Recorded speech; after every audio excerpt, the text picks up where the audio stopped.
안녕하세요. 인생커님 박종현 변호사입니다. 네, 오늘은 친구에 대한 이야기를 해보려고 해요. 이제 친구라는 존재가 삶에서 굉장히 소중하지만 또 이 친구라는 존재 때문에 삶에서 여러 가지 어려움을 겪기도 합니다. 저는 참고로 말씀드리면 굉장히 이제 깊은 관계, 깊은 교분을 나누는 지인들이 있지만 친구가 객관적으로 아주 많은 스타일은 아니거든요. 그래서 이 부분에 대해서 말씀을 드리려고 합니다. 나이가 들수록 점점 이제 좀 친구가 줄어드는 부분들도 있는데 제가 변호사 일을 하면서 알게 된 사실이 있어요. 어찌 보면 당연한 것일지 모르겠지만 이 변호사 일을 하면서 가까운 친구의 사건이나 아주 가까운 지인의 사건은 잘 하지 않게 된다는 거예요. 너무나 가까운 관계에 있는 사람들의 사건을 하게 되면요, 정신적으로도 부담이 될 뿐만 아니라 좋은 결과가 나와도 겨우 본전이고 나쁜 결과가 나오게 되면 그 사람과의 친분이 망가질 것을 좀 염려하게 되고, 이러다 보니까 아주 친한 친구의 사건이나 굉장히 가까운 가족의 사건은 잘 하지 않게 되는 부분들이 있거든요. 특히 친분을 또 근거로 여러 요구를 하는 분들도 있어요. 상담을 할 때마다 원래는 돈을 받아야 되는데 가깝기 때문에 이거에 대해서 청구하기가 어려워진다든지 이런 부분들도 분명히 있고요. 반대로 저랑 굉장히 친분이 깊은 사람들 입장에서도 자신의 치부를 드러내고 싶지가 않기 때문에, 보통 법률 사건이라는 거는 자기가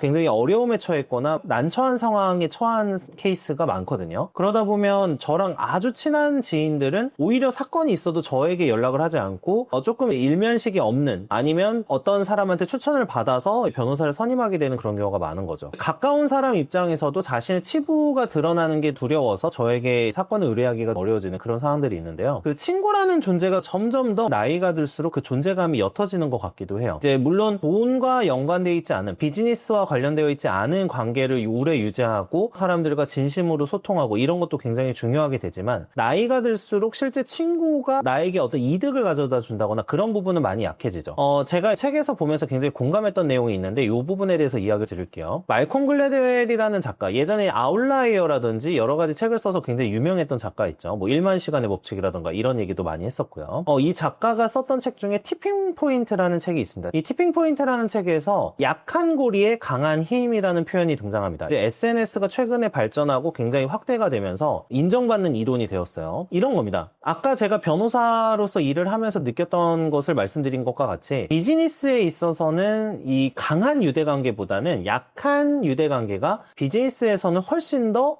유용하고 여러 가지 계약과 거래를 잘 이끌어낸다는 얘기예요. 친밀도가 낮고요, 상호작용을 아주 많이 하지 않았던, 상호작용이 잦지 않은 사람들 간의 느슨한 관계예요. 그리고 이 느슨한 관계 중에 가장 대표적인 게 SNS죠. 긴밀한 관계에 있는 사람들보다 서로 다른 관심사를 갖고 있는, 그래서 유행이나 여러 가지 전파력 이런 게 굉장히 커지는 관계가 약한 관계에서 오는 강한 힘이다, 이렇게 얘기를 하는 거죠. SNS에서 접하는 사람들은 물론 비슷한 관심사끼리 어느 정도 알고리즘으로 연결이 되기는 하지만, 그렇다고 해서 그 사람과 A와 B라는 사람 간에 완전히 관심사가 일치하거나 대화 주제나 이런 게 완전히 일치하는 건 아니잖아요. 어떤 주제가 나랑 비슷하게 생각을 해서, 어떤 인플루언서가 나와 비슷하게 어떤 부분에 대해서 생각을 하기 때문에 보는 거지, A라는 사람과 B라는 사람이 직접적으로 연결되어 있거나 강한 관계로 연결되어 있는 것은 아니다라는 거죠. 그래서 이런 이제 느슨한 관계가 실제로는 일을 하는 데 있어서 유용한 이유가 이 사람이 커넥터의 역할을 한다라는 겁니다. 이 티핑 포인트라는 책에서는요, 전파에 대한 이야기를 많이 하는데요, 이 전파라는 거는 유행일 수도 있고 기호일 수도 있고 그 사람에 대해서 알리는 그런 역할일 수도 있어요. 이런 확산 속도가 굉장히 빠르려면은 강한 관계나 유대감이 깊은 관계보다는 약한 고리에서 오는 관계가 훨씬 더 유용할 수 있다. 그렇기 때문에 SNS 비즈니스를 설명하는 이론으로도 많이 언급이 되는 게 약한 고리에서 오는 강한 힘이라는 이론입니다.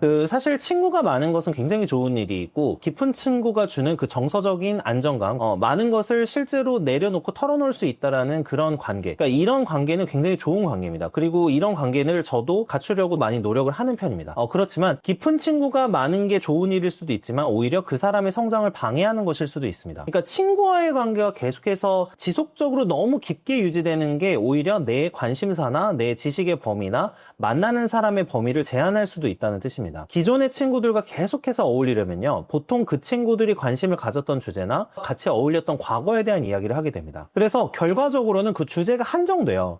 그 친구들과 같이 경험하거나 공유할 수 있는 경험들에 대한 이야기가 많이 나오고요, 신규 경험이나 이런 얘기는 그 친구들이 받아들이지 못할 가능성이 높기 때문에 잘 안 하게 됩니다. 자수성가 케이스에서도 자수성가를 하면서 돈을 벌고 점점 더 나아지는 삶을 살게 될수록 기존의 친구들과 멀어지는 게 관심사도 달라지고 여러 가지 환경적인 부분이 다 달라지기 때문입니다. 그럼 이거를 반대로 표현하면 내가 기존의 친구들에게 계속해서 묶여있고 그 친구들에 맞는 이야기를 하다 보면은 내가 새롭게 경험해야 될 어떤 지식이나 새롭게 경험해야 될 지혜에 대해서 받아들이기가 어려운 상황이 될 수도 있다라는 거죠. 물론 이제 기존에 알고 있었던 친구들이 소통하면서 서로 성장을 북돋아주고 계속해서 같이 노력하는 관계라면은 더할 나위 없이 좋기는 하지만, 그렇지 않은 친구라고 하면은 만나면 만날수록 오히려 이제 퇴보하거나 정체하고 있는 그런 상황들이 될 수가 있다. 새로운 정보를 접촉을 하려면 기존의 강한 관계를 유지하고 있는 친구들과 어느 정도 살짝 거리를 두는 게 필요할 수도 있습니다. 그래야지 다른 사람들과의 접촉을 통해서 얻는 지식을 빠르게 흡수를 할 수가 있습니다. 이제 돈과 관련해서 또 말씀을 드리면, 자신의 서비스나 능력을 펼치기 위해서는 이런 이제 좁은 관계 그리고 긴밀한 관계에서 이제 조금은 느슨하지만 광범위한 네트워크로 향하는 게 훨씬 중요합니다. 자신을 어필할 수 있게끔 해야 되고 퍼져나갈 수 있게끔 해야 되는데, 아주 가까운 관계는 오히려 이런 퍼져나갈 수 있게끔 하는 그 힘이 굉장히 약하다는 게 아까 그 책에서의 본질이었어요. 어느 정도는 느슨하지만 이 사람의 가치에 대해서 알아볼 수 있는 사람, 이런 사람이 사실은 훨씬 더 커넥터로서의 역할을 많이 해주게 됩니다.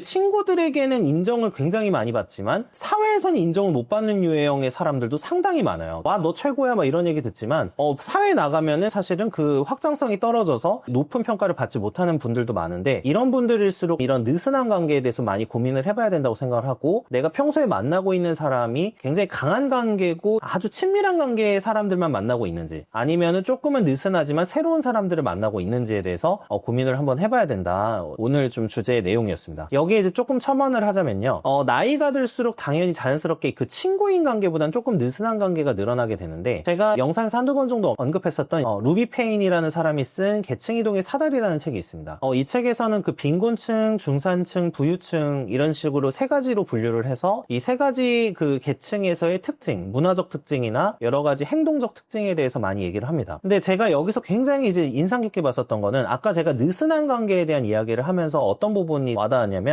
빈곤층일수록 그 관계가 좁은 범위에 머물고요. 그리고 장소적 범위도 지역사회에 한정된다는 겁니다. 그러니까 이 지역사회에 한정되기 때문에 내가 발전을 하려고 해도 그 지역사회 내부에서의 사람들만 만나고 있기 때문에 그 밖에 새로운 사람들을 만나기가 어려운 거죠. 그리고 부유층일수록 그 관점이 지역사회가 아니라 국가나 세계의 범위로 향하고 이 세계적 범위에서 생각을 하는 훈련이 돼 있고요. 그리고 만나는 사람의 인맥조차 조금은 느슨하지만 전 세계에 고루 분포하고 있는 이런 경우들이 많다는 거죠. 우리가 이제 한번 생각을 해봐야 될 거는, 친구라는 존재가 굉장히 소중하고 나의 어떤 정신적인, 어떤 영혼적으로 도움을 줄 수 있는 존재들도 있긴 하겠지만, 비즈니스적이나 성공의 관점에서 보면은 너무나 가까운 관계나 친밀한 관계에만 집중을 하다 보면은 여러 가지 사업적 기회나 돈을 벌 수 있는 기회나 여러 가지 지식을 습득할 수 있는 기회나 이런 부분들이 많이 줄어들거나 약해질 수가 있겠구나. 깊은 관계를 추구하면서도 다양한 사람들을 만난다면은 훨씬 좀 인생에서 많은 기회를 좀 만들어낼 수 있지 않을까. 이게 이제 오늘의 내용이었습니다. 제 인생의 커닝 페이퍼 책도 사랑해주세요. 네, 시청해주셔서 감사합니다.